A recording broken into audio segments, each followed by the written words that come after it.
The gym smelled of sweat and rust, a gritty cathedral where dreams were forged in iron. I stood by the weight rack, heart pounding, as Ethan's voice cut through the clank of metal. "Come on, Jamie, spot me, or I'm gonna look like a fool out there." His grin was reckless, the kind that could unravel anyone, and I was no exception. I was 22, a wiry guy with too many thoughts and not enough courage, living in a small Ohio town where secrets were heavier than the weights we lifted. Ethan, my best friend since high school, was the opposite: tall, blonde, and built like he was born to carry the world. He was straight, or so he'd always said, with a girlfriend who sparkled like a homecoming queen. But lately, his glances lingered, his hands brushed mine too long, and I was drowning in the what-ifs. That night, he begged me to help him train for the regional powerlifting meet. "You're the only one I trust, Jamie," he'd said, his blue eyes locking onto mine like they held a secret he wasn't ready to name. I agreed, because saying no to Ethan was like saying no to gravity. The gym was nearly empty, just us and the hum of fluorescent lights. Ethan lay on the bench press, his chest rising and falling under a faded gray tank top. "Ready?" I asked, standing over him, my hands hovering near the bar. "Always," he said, his voice low, almost daring. He pushed the bar up, muscles straining, and I watched, hyper-aware of every flex, every bead of sweat trailing down his temple. My job was simple: keep him safe, make sure the bar didn't crush him. But when his arms wobbled on the last rep, I leaned in, my hands guiding the bar back to the rack. His fingers grazed mine as we secured it, deliberate and slow, sending a jolt through me I couldn't ignore. "You good?" I asked, my voice tighter than I meant.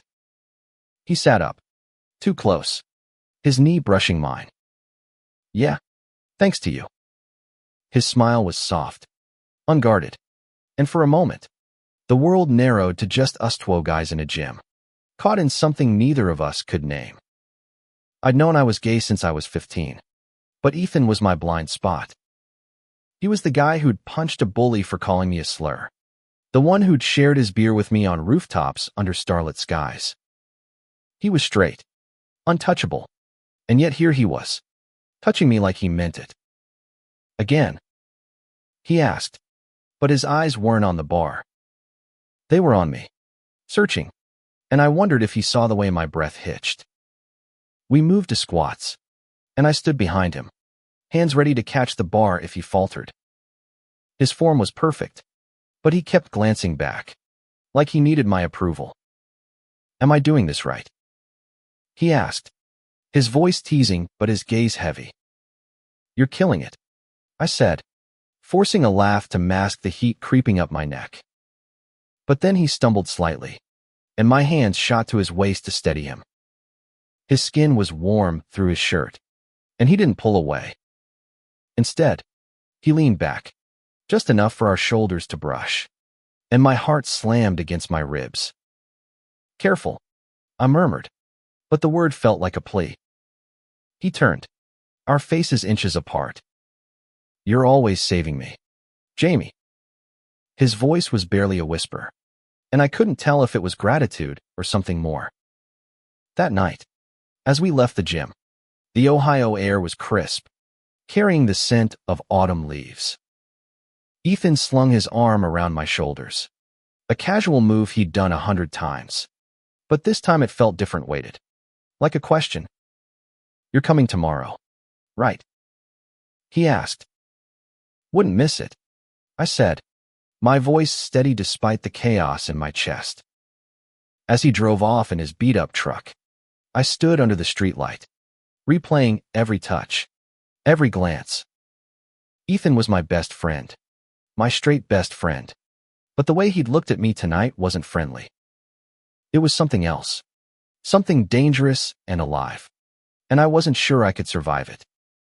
The next day, the gym was busier, filled with the chatter of other lifters and the clang of weights. Ethan was already there, warming up, his focus razor sharp. I watched him from the corner, trying to shake the memory of last night's touches. He waved me over, his grin pulling me like a magnet. "Ready to make me a champion?" he asked, tossing me a water bottle. "Only if you stop showing off." I shot back, but my eyes betrayed me, lingering on the way his shirt clung to his frame. We fell into a rhythm bench. Squats, deadlifts. Each lift brought us closer, our movements synchronized like a dance we'd never rehearsed. But the air between us crackled, charged with unspoken words. When I adjusted his grip on the bar, his fingers curled around mine for a second too long, and I froze, caught in the gravity of his gaze. "Dude, you're distracting me," he said, but his tone was playful, almost inviting. "Me? You're the one making this weird," I said, half joking, half hoping he'd call me out on it. He laughed, but it didn't reach his eyes. Instead, he stepped closer, his voice dropping. "What if it's not weird?" My breath caught, and the gym faded away. Was he saying what I thought he was? Or was I reading too much into it, desperate for something that wasn't there? Before I could respond, his girlfriend, Sarah, walked in, her presence like a bucket of cold water. She kissed him, and he smiled, but his eyes flicked to me, and I saw a flicker of guilt, or maybe regret. The rest of the session was torture.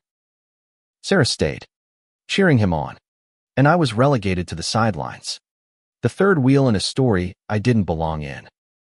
But every time Ethan looked at me, I felt the pull, the question, the thing neither of us could say. As we wrapped up, he pulled me aside. "Hey, can we talk later? Just us." My heart raced, but I nodded. "Yeah, just us." That night, I lay awake, staring at the ceiling of my tiny apartment, replaying his words, his touches, his eyes. Ethan was straight. He had Sarah, but the way he touched me said otherwise, and I was falling, fast and hard, into a truth that could break us both. The diner was a relic, all chipped formica and flickering neon, the kind of place where secrets felt safe under the hum of grease and coffee. Ethan sat across from me, his hands wrapped around a mug, his eyes avoiding mine. I'd been replaying his "just us" request for hours. My stomach knotted with hope and dread. "Jamie," he started, his voice low. "I don't know how to say this." My heart stopped, but I kept my face neutral, stirring my coffee like it was the most important task in the world. "Just say it, man."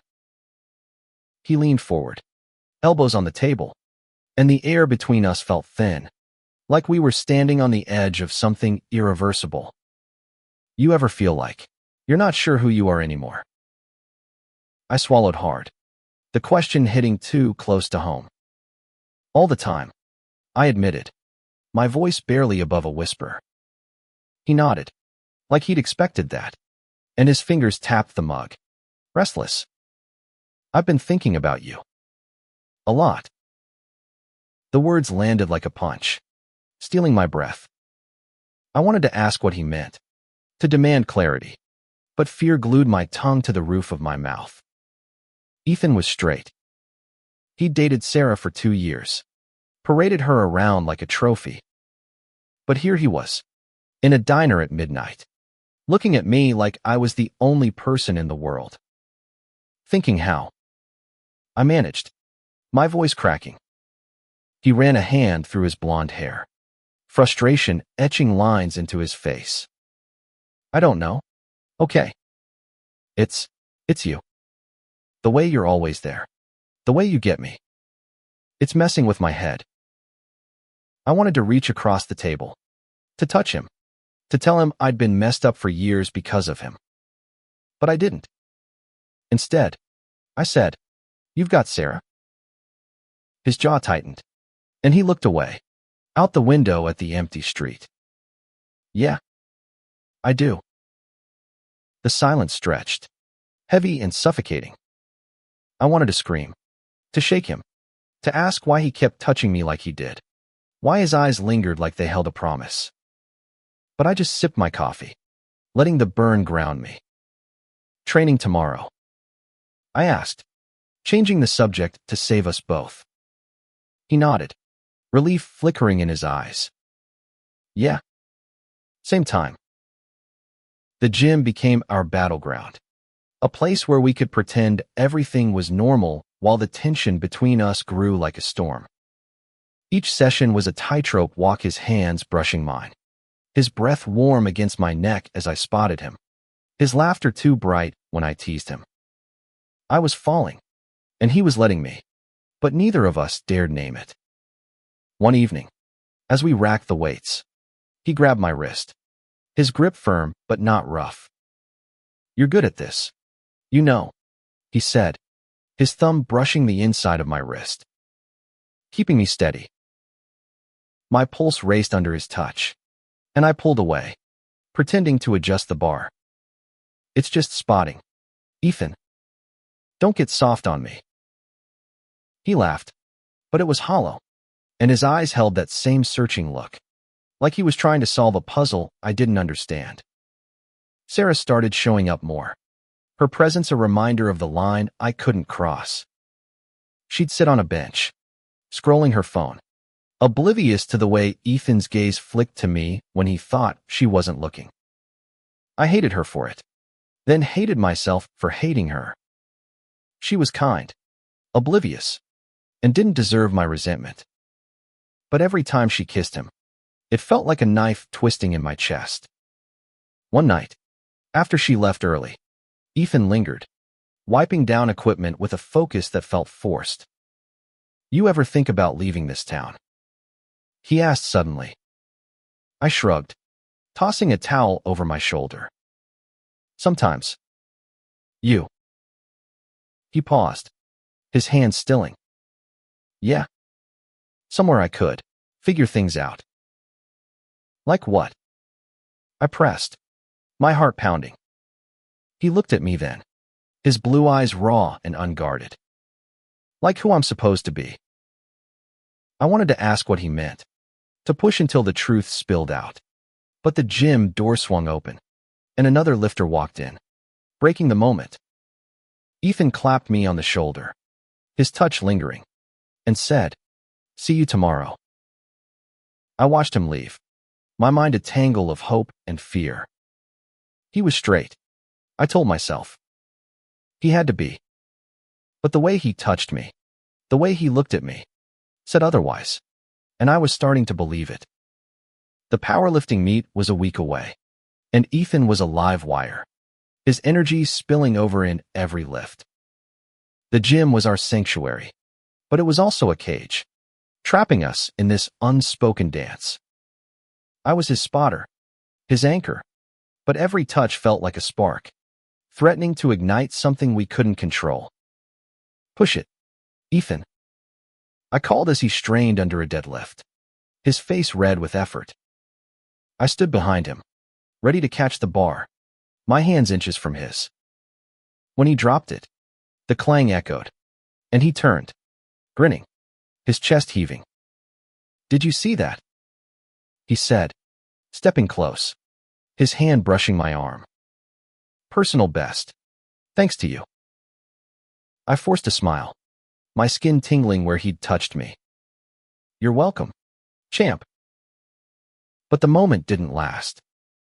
Sarah arrived, her laughter bright and oblivious, and Ethan's grin shifted, becoming the one he wore for her. I stepped back, invisible again, my heart a dull ache. Later, as we cleaned up, Ethan's mood shifted. He was quieter, his movements slower, like he was carrying something heavier than weights. "You okay?" I asked, wiping down a bench. He hesitated, then sat, his hands clasped between his knees. "I don't know, Jamie. I feel stuck." "Stuck how?" I sat beside him, careful to keep a safe distance. though every part of me wanted to close it. He looked at me, his eyes stormy, like I'm living someone else's life, like I'm supposed to want things I don't.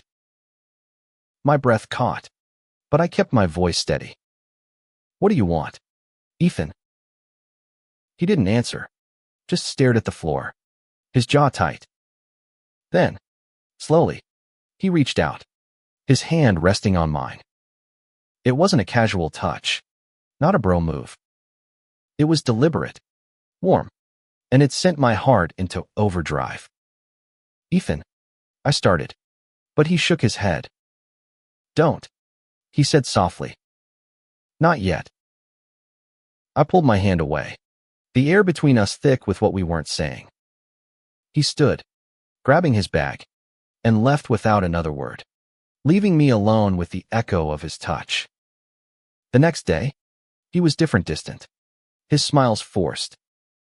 I tried to act normal, spotting him through his sets, but the ease between us was gone.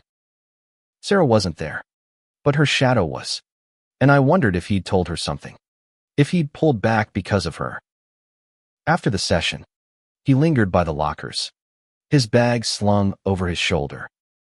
Can you come over tonight? He asked, his voice low. I need to talk.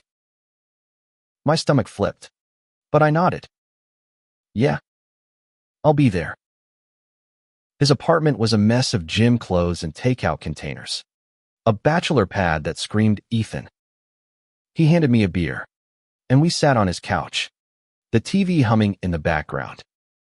I'm scared, Jamie, he said finally, his voice raw. I don't know what's happening to me. I set my beer down, my heart pounding. Talk to me. Whatever it is, I'm here. He looked at me, his eyes searching mine, and for a moment, I thought he'd say a thing we'd been dancing around for weeks. But then he leaned back, running a hand over his face. I can't lose her. I can't lose this. This? I asked, my voice sharper than I meant. You know what I mean, he said, but he didn't meet my eyes. I wanted to push, to demand he explain, but I saw the fear in him, the same fear I'd carried for years. So I nodded, swallowing my own hurt. I get it. But I didn't. Not really. Because as I left his apartment, the memory of his hand on mine burned, and I knew we were running out of time to face whatever this was. The days before the meet were a blur of sweat and silence. Ethan threw himself into training, his lifts sharper, his focus almost manic. I was there, spotting him, cheering him, but the space between us felt wider, like he was pulling away to protect something, maybe himself, maybe Sarah, maybe us.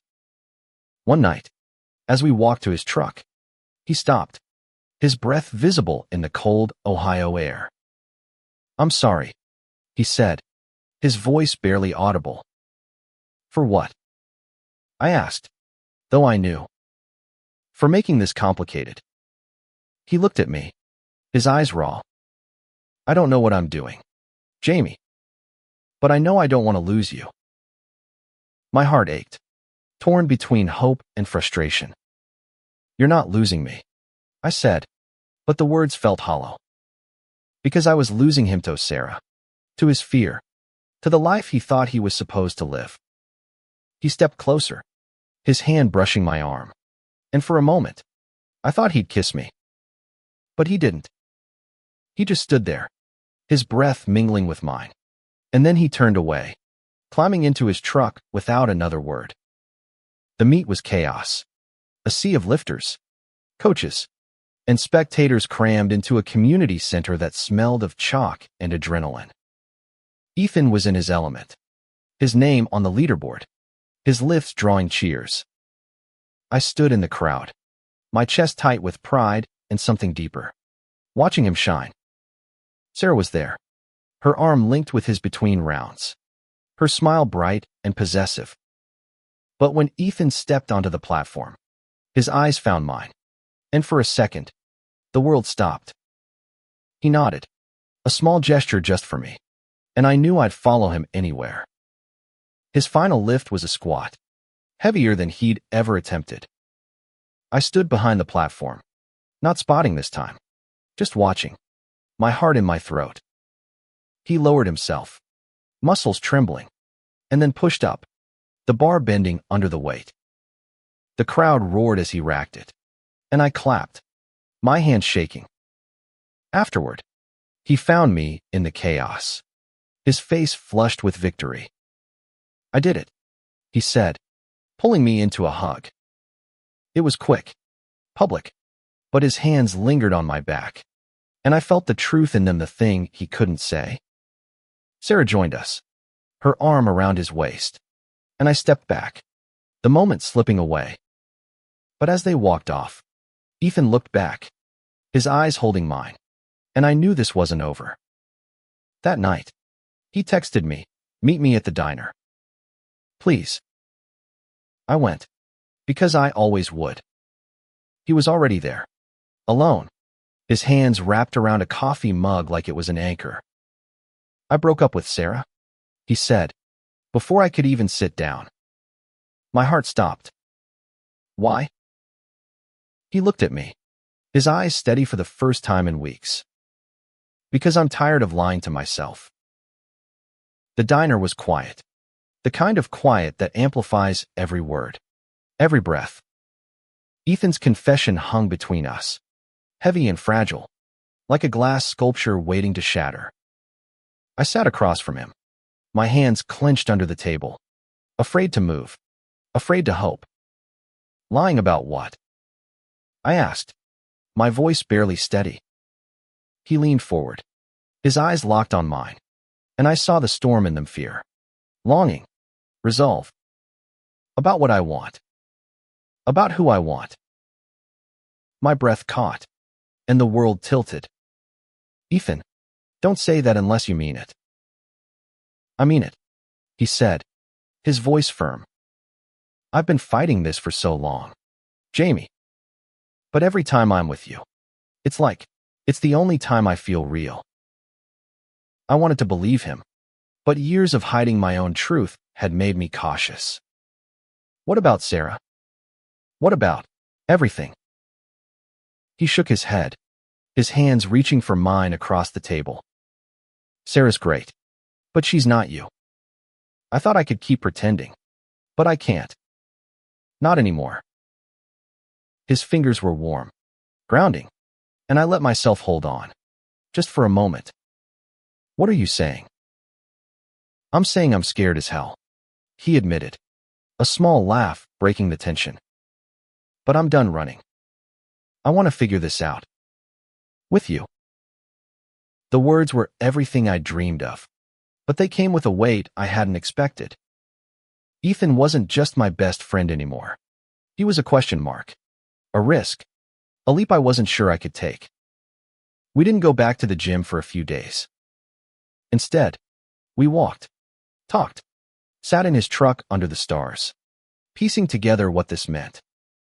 He told me about the doubts he'd carried for years, the moments he'd pushed down, the fear of what his family, his friends, his town would think. I told him about my own coming out, the slurs, the loneliness, the freedom that came with owning who I was. One night, parked by the river, he kissed me. It was tentative at first, his lips soft and unsure, but then it deepened, and I felt the world shift. His hands cupped my face, and I tasted salt and relief, like we'd both been holding our breath for years. "I don't know how to do this," he whispered against my lips. "Me neither," I said, laughing softly. "But we'll figure it out." For a while, it was just us, stealing moments in the shadows of our small town. But secrets don't stay secret in places like this, and I knew the storm was coming. The rumors started small, whispers in the gym, glances at the diner. Ethan and I were careful, but not careful enough. A hand on a shoulder, a look held two long small things that added up in a town that thrived on gossip. One night, as we left the gym, A group of guys from Ethan's old football team were waiting by his truck. "Heard you're getting cozy with your spotter," one of them said, his smirk sharp enough to cut. Ethan's jaw tightened, but he didn't back down. "Mind your own business, Jake." Jake laughed, stepping closer. "Just didn't peg you for that type, man." I stepped between them, my heart pounding. "Back off," I said, my voice steadier than I felt. They left, but the damage was done. Ethan was quiet on the drive home, his hands gripping the wheel like it was the only thing keeping him together. "This is my fault," he said finally. "No, it's not," I said, reaching for his hand. "It's theirs." But he pulled away, his eyes distant.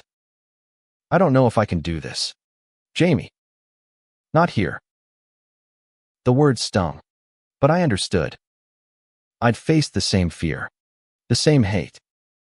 But losing him now, after everything, felt like losing part of myself. The next day, he didn't show up to the gym.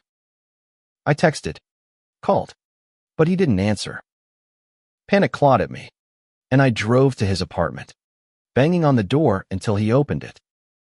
His eyes were red, his hair a mess, and I knew he'd been wrestling with himself. "Talk to me," I said, stepping inside. He paced, his voice breaking. "My dad called.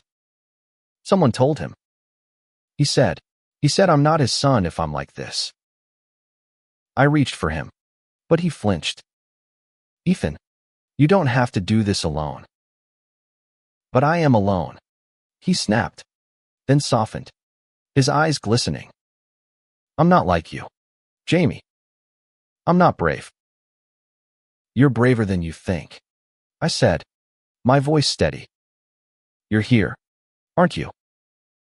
He looked at me, and something shifted. He stepped closer, his hands finding mine, and we stood there, holding on, two scared kids in a world that didn't understand. We decided to leave. Not forever, but for a while, to a city where we could breathe, where we could be us without the weight of a small town's judgment. Columbus was close enough, big enough, a place where we could start over. Packing was strange. Ethan's apartment stripped bare, my tiny place reduced to boxes. We didn't talk much, but we didn't need to. Every glance, every brush of hands said what words couldn't. The night before we left, we sat on his couch, a pizza box between us, the TV off. "You sure about this?" I asked, my voice quiet. He looked at me, his eyes steady. "I'm sure about you." My heart swelled, and I kissed him, slow and sure, like we had all the time in the world. But I knew it wouldn't be easy. His family, his past, the world feed all try to pull us apart. But for the first time, I believed we could hold on. Columbus was loud, vibrant, a shock after our quiet town.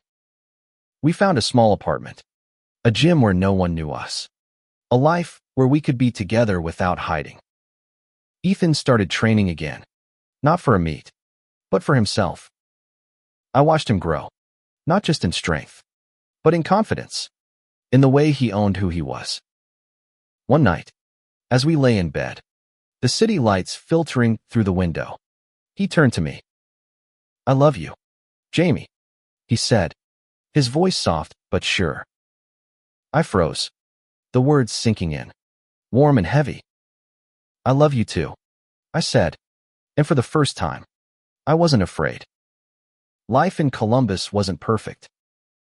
There were fights, doubts, moments when the weight of our pasts felt too heavy. But we faced them together, building something stronger than fear. Ethan started talking to his family again, small steps toward reconciliation. I found a job at a community center, coaching kids who reminded me of the boy I used to be scared, hiding, but full of hope.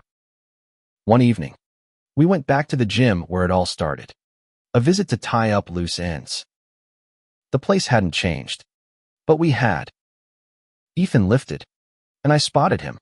Our movements easy, no longer charged with secrets. As we left, he took my hand, right there in the parking lot, where anyone could see. "Thank you," he said, his eyes bright. "For what?" I asked, squeezing his hand. "For being you. For waiting for me." I smiled, my heart full. "Always." We drove back to Columbus, the road stretching out like a promise. The world wasn't kind, but it was ours, and we'd fight for it together. Our story wasn't just about love. It was about courage, about choosing truth over fear, about finding home in each other. And that, I knew, was worth everything.